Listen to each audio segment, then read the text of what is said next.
Hey y'all, welcome back. Today we're checking out the evil decline of Britain's dystopian estates. When you think of London, you probably are picturing this, or maybe this. But what you're Yeah. probably not picturing is this. The Aylesbury has long been considered one of the most notorious estates in London, a symbol of urban decay. Y'all, these Jimmy the Giant videos make me sad. I feel it coming again. Try to prepare. This is gonna be some dark, evil shit that we're dealing with. Probably something to do with Margaret Thatcher. I bet she did it. What once started as a way of lifting the British working class out of slums has over time just descended into these crime-ridden, dilapidated areas. Two boys following me up behind me, and they went, "Oh, are you WK?" I went, "Yes." They tried jumping me, so knocked them both out. Aylesbury estate in southeast London say they're living in fear after a second... Hang on, let's get some captions on this guy. Me, and they went, "Oh, are you WK?" I went, "Yes." They tried jumping me, so knocked them both out. Aylesbury estate in south... Oh, someone tried to carjack him, so he knocked them both out. Good for him. Hey, most people can't do that, and he didn't need a gun. Aylesbury estate in southeast London say they're living in fear after a second murder in the area within 3 months. Southwark Council can legally That'll do insist it. Beverly vacates her home. This is what I worked all my life for, to end up with a property like this. Today we're going to tell the dark truth behind Britain's dystopian estates. Live in environmental conditions unmatched by anything that has existed before. Thamesmead, with its own identity, but still a lively part of London, growing from the river, the changing. The failure to provide the kind of facilities originally intended for Thamesmead has left many of those who moved here hoping for a new life both deeply disappointed and desperate to get out. In the 1800s, Britain was going through industrialisation. After centuries of feudalism, the working class now had these weird things called rights. I was just wondering if possibly we'd like a pay rise. The 1834 English Poor Law, it made a very clear distinction between the deserving poor and the undeserving poor. Fair enough. You know, if you have no legs or arms, okay, you're allowed to be poor. If you were just, average Joey Schmoey and all your sticks are working, how dare you not become rich? The Housing of Working Class Act of 1890. I think the government were very perturbed about people possibly uprising against the government as they were in Russia. So what, give them good houses, keep them quiet? Keep them happy. This act and a series of others were passed where they had given councils the right and the responsibility to flatten slums, get rid of these shitty slums, and in place build council houses. Okay. Alright. There was one place so hellishly awful that would become the very first council estate. It almost goes without saying that these slums were overcrowded and poorly maintained, hotbeds of crime, disease and alcoholism. The Old Nickel was among the worst of these slums. The Old Nickel makes Luton look like Dubai. I'm talking you're surrounded by piss and poo. This place is releasing new diseases like... The rooms were just cramming in people so that landlords could charge more rent per square inch. These landlords weren't exactly incentivized to repair things. So, if there's a hole in the roof and you called the landlord, he would take one look at it and say, that sucks. 1 in 4 babies in the Old Nickel died before the age of 1. The council took a look at it and said, fuck it, let's flatten the place, let's start again. And they made the Boundary Estate. Those photos remind me of photos I've seen of New York City in the 1800s. Just absolute dirt poor slums. The Boundary Estate. Oh, that's nice. And if we look at the Boundary Estate today, you might notice it looks quite nice. That's because the architect, who was called Owen Fleming, he had this crazy idea where he believed that beauty and nice-looking architecture was important. This place was great, but you see, there was a problem. As the slum dwellers stared on as their homes were flattened before their eyes, awaiting the keys to their new homes, they found out that the rent was double that of the slums. And so they packed their presumably empty bags and headed over to just another nearby slum. And in moved in the more affluent, deserved working class. We were thinking in terms of a new world. The returning soldiers deserved a decent environment, and that was really the main task. And we thought that we'd been called by chance and by our place in history to create that new world. Post-World War I, there was a slow but gradual spread of social housing. In 1912, you had the old... Oh, man. In hindsight, you know all these places are going to get bombed by the Nazis. So these slums were a horrible place to live. And then they build these nice slums. The rent has doubled. So people can't even live in the nice slums. They gotta find dirty slums again. They're priced out. What's the point? What's the point? Yeah, y'all, I feel it. This is making me sad. It's making me angry. Post-World War I, there was a slow but gradual spread of social housing. In 1912, you had the Old Oak and Wormholt. This was being built under the Homes for Heroes. So basically, war veterans were promised to come back to land. Hey. That promise was a lie. And because they didn't want a revolution on their hands, they built this place and said, all right, fine. A bit later after this, you'd have the Becontree estate. And they actually built 27,000 homes here. This place was a fucking utopia. 27,000 homes. Wow, that's a lot. Okay, there's some hope, y'all. There's some hope. Built 27,000 homes here. This place was a fucking utopia. Imagine, you have just come from living in a literal slum, and now you have grass, you have a garden Wow. in the front and the back of your house. You had rooms big enough that you could like do that with your arms. Running water, a toilet, windows, a boiler, affordable rent. However, all of this was not gonna come without a few rules. Here we go. Parental conservative. Every house got a handbook with rules and advice. Among the rules, they had to clean their windows once a week. And when it came to lavatory cisterns, they were told there is no need to pull the chain with a jerk. The idea of parental conservatism was an interesting one. It was like a socialist attitude combined with conservatism. They still believed that the aristocrats were more morally superior and better than the poor, but they had a responsibility to raise the poor up, offer them a hand. Baz, put down the cigarettes and pick up a croquet stick. The people that moved into the Becontree estate were given a handbook of rules. You couldn't just have a disused caravan in your driveway with like a broken washing machine out there. Okay. I could sort of see the intention behind those rules as good. Trying to not let these new places fall into disrepair and just become the slums that everybody's moving away from. But requiring people to wash your windows once a week? That's overbearing. Caravan in your driveway with like a broken washing machine out there. The idea of having standards, it wasn't a terrible one. It was fair. But they often went a bit too far. There was definitely this kind of moral superiority. It led to things like they wouldn't make a pub in this area. They had to be sober in order to live in this property. But regardless of a few less beers with the boys, this was a massive upgrade from living in a slum. I mean, come on. But most of all, Becontree gave thousands and thousands and thousands of people from the East End and beyond a home. And I think for that alone, we should salute it. However, slowly, things would begin to change. Before we go any further with this video, I want to give a massive shout out to Squarespace for sponsoring. They are the number. Go to Squarespace and make a website, y'all. Squarespace, call me or email me. Anyway, back to the video.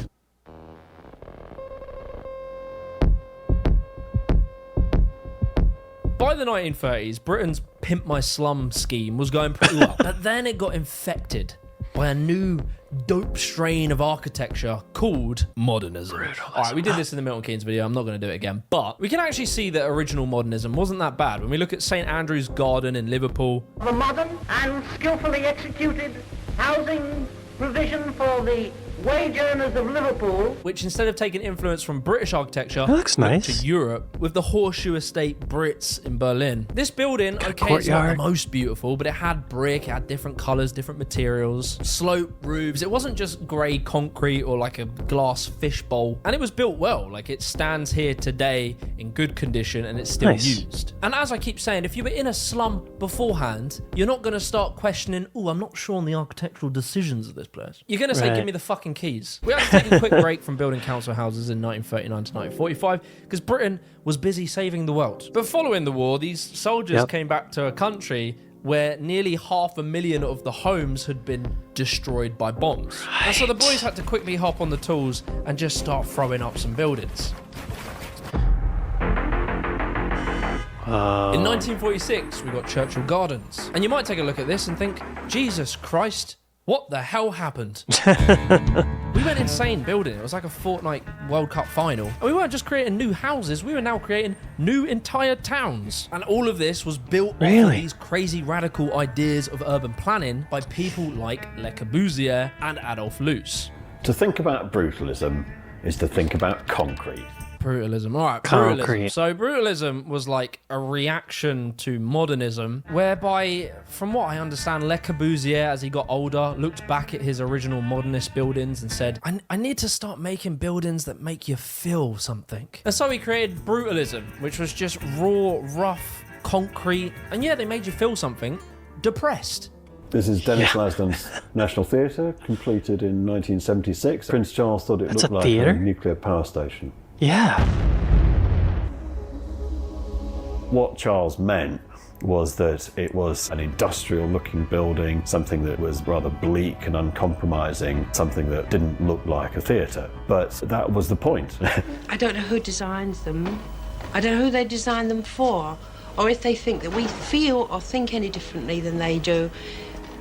There must be reasons why these architects build these flats in this design and in this hard, barrack-looking way, because I'm sure they couldn't possibly like the structure and the outlook of them themselves. I don't think there was an awful lot of thought put into it. If they would have only consulted ordinary people who have to live in these places, what we would like. Many of... Yeah, that's interesting. There is an art to it, you know? There's an interesting look, but it doesn't make me feel light and happy. It feels heavy and rigid. What were they thinking? What were they thinking?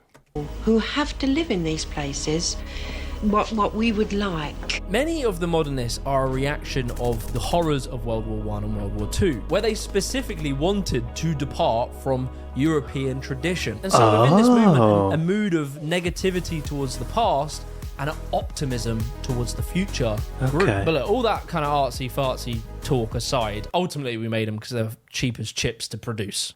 If all goes according to plan, by the middle of the 1980s, this village will have become a part of the largest new town ever built in Britain. I think it's ridiculous. This is a good farming ground. Why don't they go somewhere else where there isn't no farming ground not far away? The British people That's of a the good 50s point. and 60s were starting... That's a good point. Grow some tomatoes, potatoes, eggplant. The British people of the 50s and 60s were starting to get a little bit pissed that they were building entire towns in their garden. And so there was a push to come up with newer ways of creating houses but not encroaching on green space. And so in Essex Harlow, a brand new building was made that would change everything: the lawn. This building marked the beginning of the high-rise gold rush. Post-war, though, the real trend was to replace slums and bond houses with high-density flats. By 1975, 440,000 new high-rise apartment flats had been created. And that's because the government Wait. How many? 440,000. 440,000. That's a lot. That's a lot. I mean, yeah, they're really ugly, but could they have made that many if they made them all look nice? I don't know. With high-density flats. By 1975, 440,000 new high-rise apartment flats had been created. And that's because the government was subsidising every single extra floor to a building. So the incentive was build into the sky. And so this led us to some absolute beauties like Robin Hood Estates. Oh, God. They made a point 15, 20 years ago it was voted by Nationwide as the worst design block in England. Churchill Gardens, Chalk Hill Estate. Chalk Hill's been a problem since it was built in 1966. One of the biggest estates in London, it's always suffered more than its fair share of hooliganism, vandalism and muggings. Haygate Estate. Look, when we look at them now, they look awful. They're completely run down, look terrible. Yeah. But bearing in mind, the people that moved into this a week prior were living in a slum having rats nibbling at their toes. Now... Yeah, okay. I just want to point out this graffiti, FCUK. This graffiti artist was being considerate to the children around in the neighborhood. People that moved into this a week prior were living in a slum having rats nibbling at their toes. Now they had fridge freezers, they had parks, they were safe, they weren't living in a biohazard anymore. This era, post-war, gave the working class a massive step up out of poverty. In 1979, 42% of British people lived in council houses. These estates, when they were first... Wait, what did that say? 1979, 42%... In 1979, 42% of Britons lived in council homes. Today, that figure is just under 8%. Now, by scrapping secure tenancies and bringing up a pay-to-stay scheme, the government's new housing bill could mark the end of a century-old dream. ...of British people lived in council houses. These estates, when they were first built, were loved. People loved them. There was a sense of community there. You know, they would look out for one another, and there was a pride in where they came from. He'd never move off here. He always said, no, we've got everything. Hot water, eating. What more can a working man want? As far as close proximity to living is concerned, in general, I think it's an example to the country. So what the fuck happened? Yeah, what happened?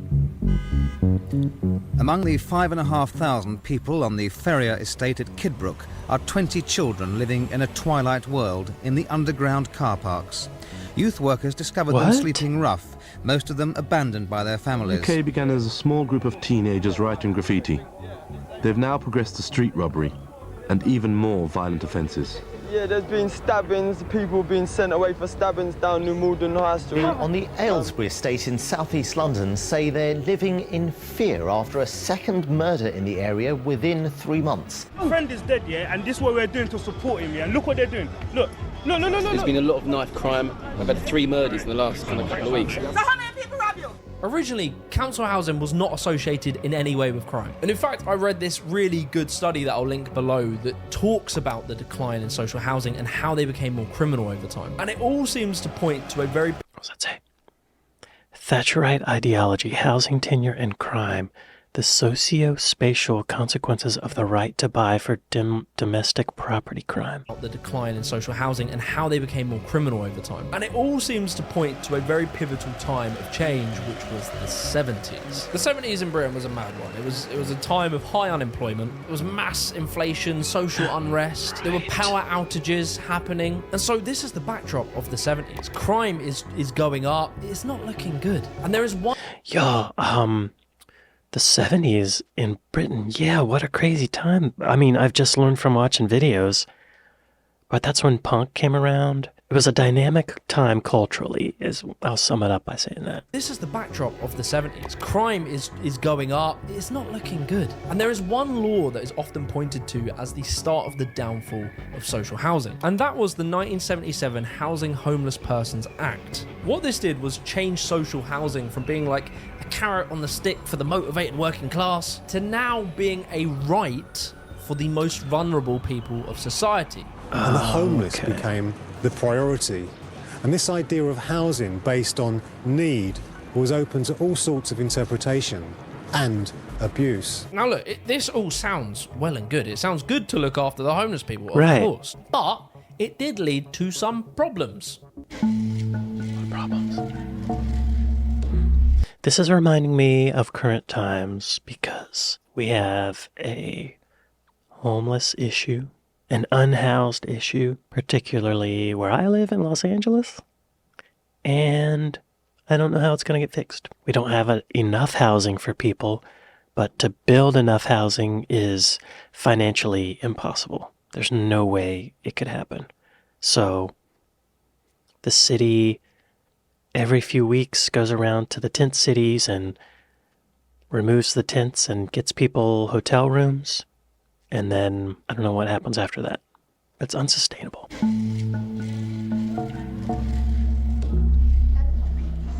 If we kind of think about the incentive structure that is in play here, beforehand, it was effectively a way of motivating the working class to work hard. They would get a property, they would then have pride in that property because they earned it, they deserved it, and they would take care of it and look after it. But I think the more ideological side of the Labour MPs of that time, who, funnily enough, were not the ones living in council estates, they saw this incentive structure as discriminatory. Why should only the good working class get a nice house? What if good doesn't even exist, bro? People say it's the kids that break everything, it's the kids that make a mess, but I tell you it's not. When I first moved here, every day for 3 weeks I cleaned out the chutes, I cleaned out everything. Not 5 minutes later, some dirty person will come along and drop pill, everything, dirty STs, everything you can think of on the floor. It's not the kids, it's some of the peoples. They come from slums and they're going to make this a slum. So just imagine this whole community of similarly minded working class people, motivated, they work in the same factories, they send their kids to the same school, they have a tight-knit community. But now you could just jump to the front of the queue of the housing list if you were homeless, unemployed. Those people could be the types of people that have serious mental health conditions, drug addiction problems, etc. Right. But instead of making specific programs to take care of the homeless of society, you know, help them, train them to get into jobs, etc. But now they were just being put into these communities, and what's more, is prioritized over working class people. Damn. And this started to create a bitter feeling in the general public. Worse still, Thamesmead became a dumping ground for poor or difficult families. Today, 2 out of 3 are on housing benefit. Half the adults are unemployed. Thamesmead did become a dumping ground. That's half its problem. They basically just threw the doors open for the first 5 or 6 years, just to get anyone onto Thamesmead. But as the years went on, people saw Thamesmead more as a prison and began to resent the areas and lost interest in all facilities and stopped trying. I've got Wow. The intention is nice, you know? Let's give these unhoused people a nice home. But then some of those people, the reason they're unhoused is because their brains are atypical or something's up and they need treatment. Ah, that's a...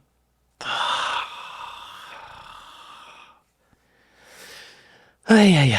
Quote here from 1977 of Sir Robin Wales, who was the mayor of Newham in East London. He says that if you walk in and say, I'm homeless, you get a greater priority than if you walk in and say, I've managed to do something for myself, but I'm still looking for a council property. In 1979, 57,200 people said they were homeless, and this peaked at 151,720 by 1991. And so just bear all of this in mind and consider that in the 70s as well, there was a general rise in crime, in alcoholism, drug use, and all of this was likely happening in this era as a reaction to the economic instabilities, plus the cuts to social housing and benefits that were already starting to happen in the 70s, plus this rise in low-quality high-rise flats, where tons of them had been poorly built and there was disasters and some of them were demolished. In Birkenhead, these 2 blocks have lasted just 18 years. Now they're going to be demolished because they're literally rotten. Wow. And because of the economic climate, the councils had to cut funding to maintain these areas, keep them looking nice. And so for the council house, it wasn't looking very good. And then it would receive its final killing blow in 1979. Now that the election is over, may we get together and strive to serve and strengthen the country of which we are so proud to be a part. Here she comes. Y'all, I just reacted to a video that Jimmy the Giant did about Margaret Thatcher, and oh, what's going on? My battery's dying. Now that the election is over, may we get together and strive to serve and strengthen the country of which we are so proud to be a part. Big Mama Thatch came in 1979 to, fix all of England's problems. But it would be the Housing Act of 1980 that would introduce the idea of right to buy. Through a policy of purchasing council houses by their tenants, a policy which was bitterly opposed by the Labour Party, a policy from which many people have profited and are very grateful for that. It basically gave people who lived in council houses the opportunity for the first time in their lives where they could actually buy the property off of the council. And what? That sounds good, right? That sounds like an opportunity. It sounds good. What went wrong? What's more, it was at a massively reduced rate. This sounded very good. Some people look down on you, Say, oh, you live in a council house, and that's not good. But when you own your own property, you go up in the world a little bit. Working class people now. She's adorable. I love this woman. Olive Poulton, former council tenant. Olive. You know, you live in a council house, and that's not good. But when you own your own property, you go up in the world a little bit. Working class people now had an opportunity to get on the housing ladder. Only 55% of the population in the 1980s owned their own home, but by 1987, now 64% did. These council houses were selling to the private individuals like hotcakes. But let's jump forward a lot of years to 2015 and 2016, where home ownership has declined from its high in 2003 of 70.9% back down to 62.5%, the lowest level since 1985. So, you know, if this was intended to bring Baz and Stacey up from the working class into the home-owning middle class, then where did all these houses go? Yeah, were they bought by corporations? That's what's happening in America. Corporations are buying up all the homes so they can rent it back to you. Local authorities, house building, private market house building. What is this exactly? Housing associations house building. House prices, oh, they went way up. Baz and Stace saw that their house prices had risen amazingly. It was great, and so they obviously sold their house to go live in the Cotswold and live out the Jeremy Clarkson dream. Don't get me wrong, I completely understand it. I would do 100% the same thing. But you have to start wondering, who bought these houses? Well, it turns out that it's mainly massive, wealthy investment firms who buy the house off of this middle class and then rent it back to the working class. If we want to know what economy without property owning middle classes look like, it's really easy to see that because the world is full of them. You can go to Brazil, you can go to South Africa, you can go to Russia, you can go to India, and you can see what economies look like when you do not have a property owning middle class. Charles Goh, who was the son of Miss Thatcher's housing minister, Ian Goh, he had bought 40 of the 120 council flats in one social housing project called Roehampton. So really what I'm trying to fucking illustrate in a smart way is these social houses that were funded by the taxpayer, so you know, taxes that we all paid, to build houses to help the working class, which it did for a short period of time, but it ended up, if you fast forward to the end of the movie, they just landed in the hands of the ultra wealthy and shrunk the home-owning middle class. If you don't have a middle class society, you have a rich and poor society. And if you don't have a middle class society, you don't need middle class housing. What you need is rich housing and poor housing. And increasingly, that is what we will see. And so, for the social housing that did remain in the hands of the council, yeah, it definitely didn't age well. In this study, it shows that the buildings that were built with better quality, with more traditional architecture, they, surprisingly, turned out to be the most popular and more people bought them. But if you were unfortunately put into one of them thrown up shitty high-rises, no one really wanted to buy them. And so this led to a phenomena, this general trend that started to happen to the social fabric of council houses that is known as residualization. That doesn't sound good. I'm going to read this article. In terms of the stock which was purchased at Muri, 1997 notes, it was the estates which contained the best quality, most spacious, traditionally built houses with gardens tend to be those which were most popular and in highest demand. The erosion of local authority discretion in the provision of housing has heightened the geographical divisions in council house ownership between north and south, inner city and suburb, tower block and terrace. In other words, national level laws played out in different ways in different places. Residualization. Tower blocks soared, but few predicted the squalor of so-called sink estates. Its graffiti-covered walls, its dark alleyways, its stinking staircases. Who's going to buy that? Monuments to the decline it's suffered since then. In the same study, it notes that not all council estates were seen as equally good. Having reviewed the available evidence on the relationship between crime and housing tenure, Muri concludes that the spatial distribution of crime and victimization owes a considerable amount to the spatial concentration of council housing, and in particular the changes in the nature of the social groups who inhabit such housing.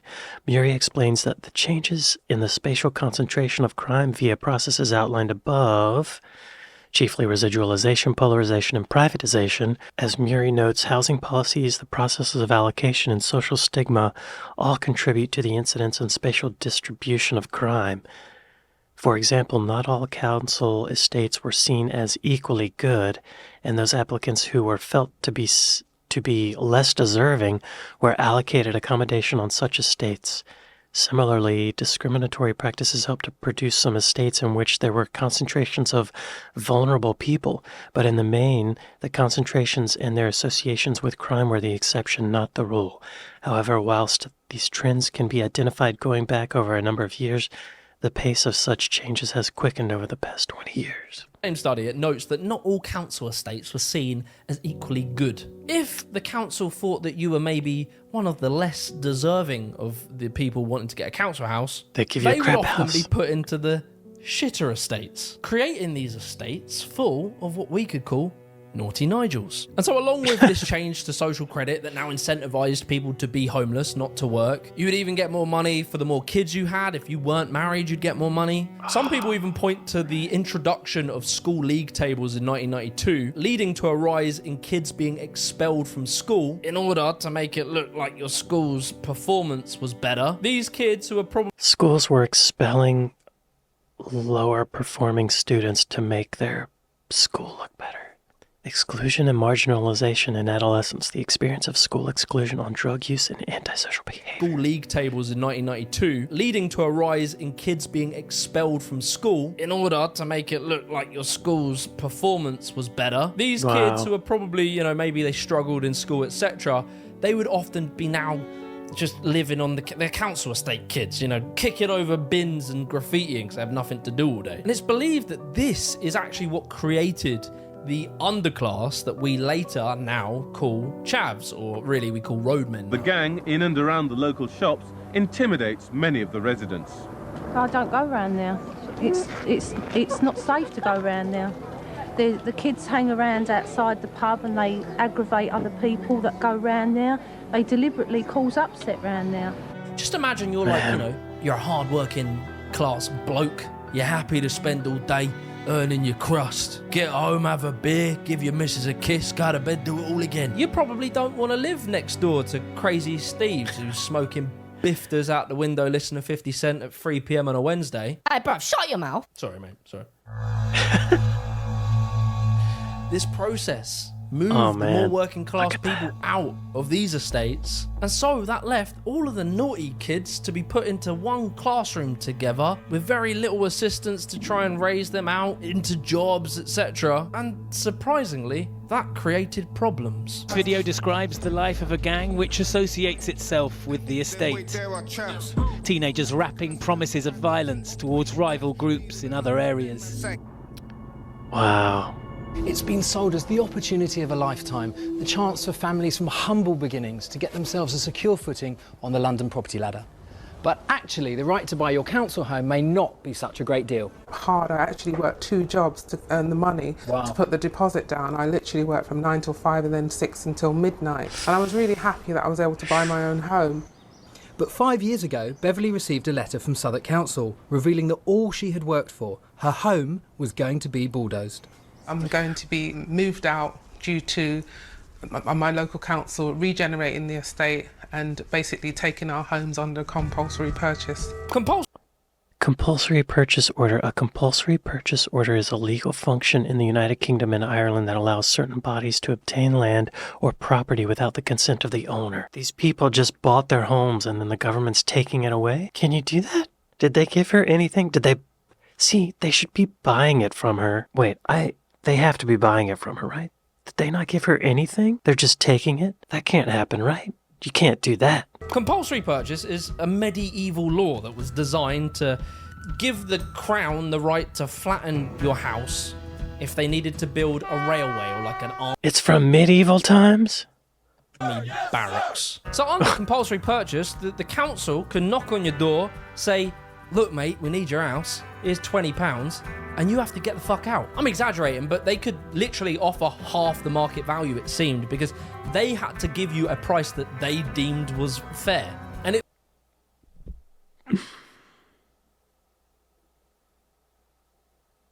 That is so unfair. Like, surely people rioted in the streets about this, right?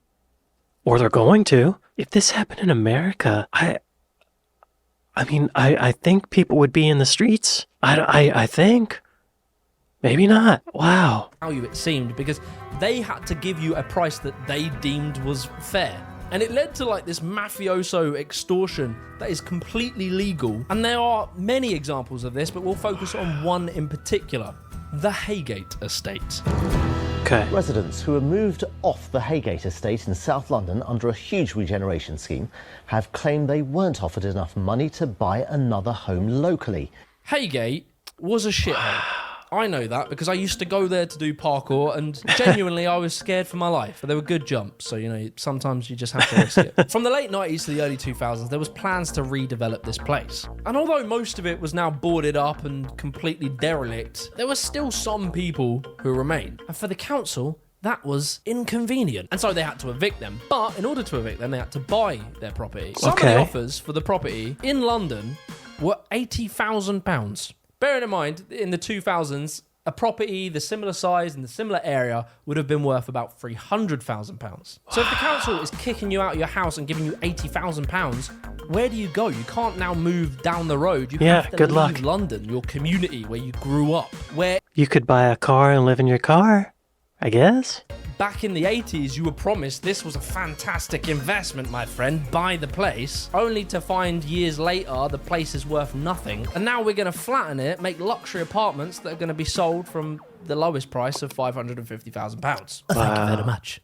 But it turned out every flat in New London estate has been sold to foreign investors, y'all. Private investment firms. But look, surely at the end of the day, this means more money in the council's pocket that they can give to people and help, right? Right. Southport Council sold this land to a private development firm from Australia called Landlease for a whopping total of £50 million, after having spent £44 million on emptying it, where it's predicted for Landlease, it has a gross development value of £990 million. There's actually other reports out there that claim that Southwark Estate sold the land at a loss, and it all just seems a bit fishy to me. You had the right to buy, but the money that was taken from what you bought with was going to build other houses, other council houses. That's right, yeah. Which never happened. It's sad to see it, but social housing really fell from grace. And there's no more vivid a moment than on the 14th of June 2017, where a fire broke out on a high-rise flat called Grenfell Towers. And in its glory days, in that period, Britain experienced the biggest economic boom it had ever seen up until that point, raising people out of slums to working class and then to middle class, if only for a brief moment. And to me, I can't help but see it, that the country just opted for I gotta see that chart. Wow. Home ownership in England. 1980, people are buying. 1998 around here, buying. And then around here, in America, this was the housing market crisis. 2008, the Great Recession, and it's been declining ever since, looks like.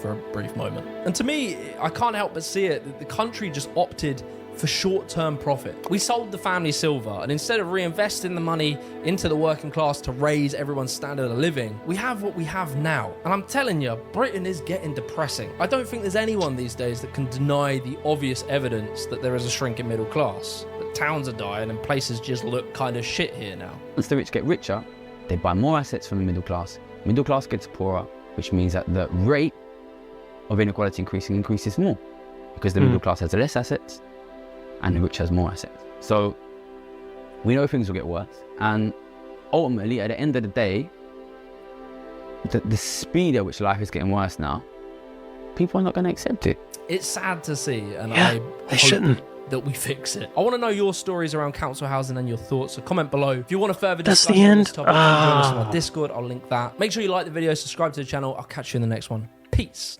Y'all be sure to go to Jimmy the Giant, like and subscribe. I love his videos, they're so informative, but they make me so frustrated, pissed off, and sad. A similar thing is happening in America. We don't have council housing.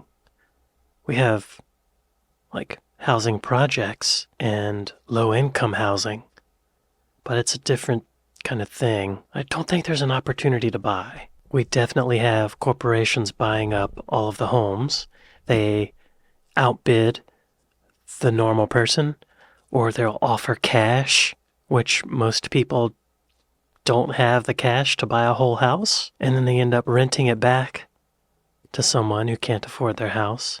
So all these corporations are just buying up all the houses. But then, what's going to happen when the housing prices all drop? These businesses are going to go bankrupt, but then the government's going to bail them out, just like they bailed out all the banks in the Great Recession, right? Too big to fail. It makes me angry. But I feel like something has to change, right? Something's got to change. That's part of the reason that I want to watch these Jimmy the Giant videos and react to them, because I feel like it's really important. And I feel like the more people know about these things, the more likely it is to change, right? If you're middle class in Britain, don't sell your home. Hang on to it if you can, right? Don't sell. Don't sell. I feel really endeared towards Britain, and I care a lot about the people. If some of the nicest people are my subscribers and my patrons, they're just good people. I don't so good that I have to step away from the messages and just let myself take them in little by little, because it's emotionally exhausting. And I don't mean to, I'm sorry if I'm speaking out of term. I'm no expert. I do not know all the ins and outs of what's going on in Britain. But after watching Jimmy the Giant videos, I feel like I got a good idea. I feel like somebody over there has to have the answer. You know? Change is gonna come. It's gonna come. Don't give up hope, y'all. Change is gonna come. Time keeps going. We're still here, at least until Putin blows us all up, right?